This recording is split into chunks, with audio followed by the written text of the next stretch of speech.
12 semaines après le lancement de la saison 18 de L'amour est dans le pré, M6 en dresse le bilan les lundis 13 et 20 novembre. Télé Loisirs fait le point. Toutes les bonnes choses ont une fin. Et L'amour est dans le pré ne coupe pas cet adage. La saison 18 touche en effet à sa fin, après 12 folles semaines à l'antenne de M6. Les lundis 13 et 20 novembre, les fidèles du programme de dating champêtre retrouveront les agriculteurs de cette moisson 2023 pour dresser le bilan de leur quête sentimentale. S'il était 14 lors de la diffusion des portraits en début d'année, ils ne sont plus que 12 à se présenter devant Karine Le Marchand. Baptiste a en effet abandonné avant les speed dating, tandis que Stéphane a trouvé l'amour en dehors de l'émission. Fous amoureux ou cœur à prendre, quel est le bilan amoureux de cette saison? Anaïs, L'amour est dans le pré 2023, avec Thomas, si est fini. Si Anaïs a vite mis un terme au séjour de Romain chez elle, alors qu'il était son gros coup de cœur, elle s'est ensuite rapprochée de Thomas. Tous deux semblaient sur la même longueur d'onde, au point que le Suisse a prolongé son séjour en Corrèze. Pourtant, si est seule que l'éleveuse de chèvres est venue au bilan.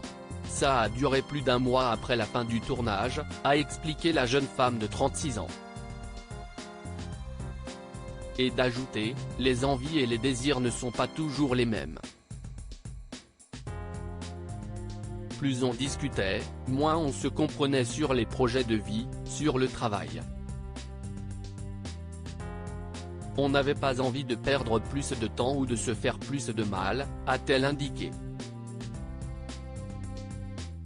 Triste et déçue de cette issue, Anaïs tire tout de même un bilan positif de sa participation à l'émission qui lui a ouvert des perspectives.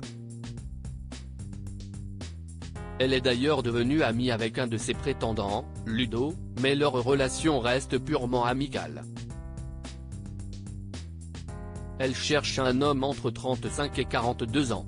Jean-Paul, ADP, rupture houleuse avec Maria entre eux, ça a été les montagnes russes. S'il a longtemps tergiversé entre ses deux prétendantes, il a fini par avouer ses sentiments à Maria.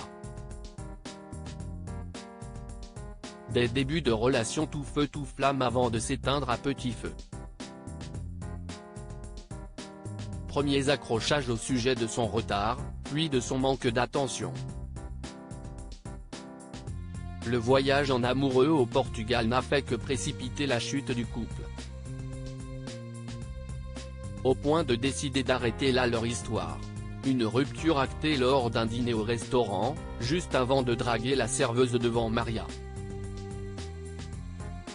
De quoi se faire épingler par les téléspectateurs et par Karine Le Marchand. David, L'amour est dans le pré, Speed Dating Express au bilan avec Karen face manque de courrier de qualité pour David, la production avait lancé un appel au printemps dernier sur les réseaux sociaux. Pas suffisant, malheureusement, pour que les candidates à l'amour se manifestent. L'aventure s'arrêtait donc là pour David. Ou presque. Karine Le Marchand lui a en effet réservé une première surprise, une lettre d'une certaine Karen. Deuxième surprise, cette professeure des écoles a quitté son Alsace pour rencontrer David lors d'un speed dating express à l'île de Ré. Une première rencontre au cours de laquelle David a proposé à Karen de venir passer un week-end chez lui pour faire connaissance, mais tout doucement, sans brûler trop vite les étapes. La jeune femme a bien honoré l'invitation, s'y est maintenant au tour du franc-comtois d'aller sur les terres alsaciennes de la jeune femme. Pour autant, ils ne sont pas encore en couple mais s'entendent très bien, comme nous l'a confié David. Olivier, L'amour est dans le pré 2023, est toujours célibataire. Les choses ont mal commencé pour Olivier. Laurine, sa prétendante coup de cœur, a annulé sa venue chez lui. Si est donc uniquement avec Corinne qu'il a passé la semaine. Malheureusement, l'agriculteur ne s'est pas montré particulièrement attentionné à son égard. Corinne a donc décidé de rentrer chez elle. On n'était pas fait pour être ensemble, a tenté de justifier Olivier. Un argument balayé par Karine Le Marchand, selon elle, Olivier n'a pas regardé sa prétendante. Un point noir supplémentaire dans le tableau d'Olivier qui vit une année difficile. Olivier est toujours célibataire. Julien, l'amour est dans le pré, a rompu avec Thibaut. Mais a rencontré quelqu'un après le bilan. Après le départ fracassant de Bastien, Julien pouvait enfin vivre une belle histoire avec Thibaut. Mais lors de sa venue chez son prétendant, les choses ont commencé à se ternir, entre reproches sur leur premier dîner et propos osés devant la maman de son chéri. Pourtant, ils semblaient toujours épris l'un de l'autre lors du dernier épisode. Mais le couple a fini par se séparer quelque temps après la fin du tournage. Venu seul au bilan, Julien réaffirmait ses critères dans le choix de son futur conjoint. Physique, je m'en fous, mais il faut absolument que la personne ait un lien avec le milieu agricole. Si est obligé, a-t-il insisté. Mais pas besoin de lui écrire, car depuis le tournage du bilan, Julien a rencontré un petit mec, comme l'indique Karine Le Marchand en voix off. Il prend son temps pour donner toutes les chances à ce nouvel amour de prendre de l'ampleur, conclut-elle. Roméo, ADP, séparé de Sophie, il désire plus que tout être papa entre eux, ça avait été une évidence.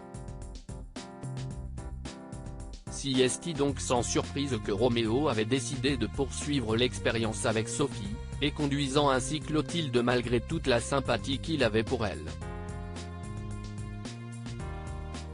S'il s'entendait très bien avec Sophie, il s'est aperçu qu'il n'éprouvait pas davantage de sentiments pour elle. Quand elle est revenue, un mois après, j'étais content de la voir, mais elle ne m'avait pas manqué, a expliqué le producteur de fourrage.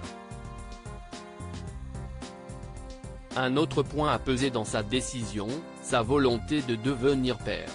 Jusqu'à ma mort, je ne ferai jamais le deuil de la paternité, note de la rédaction, a-t-il assuré. Lorsque Karine Le Marchand lui demande de réfléchir à sa priorité, il répond « Je veux avoir des enfants ». Voilà qui est dit.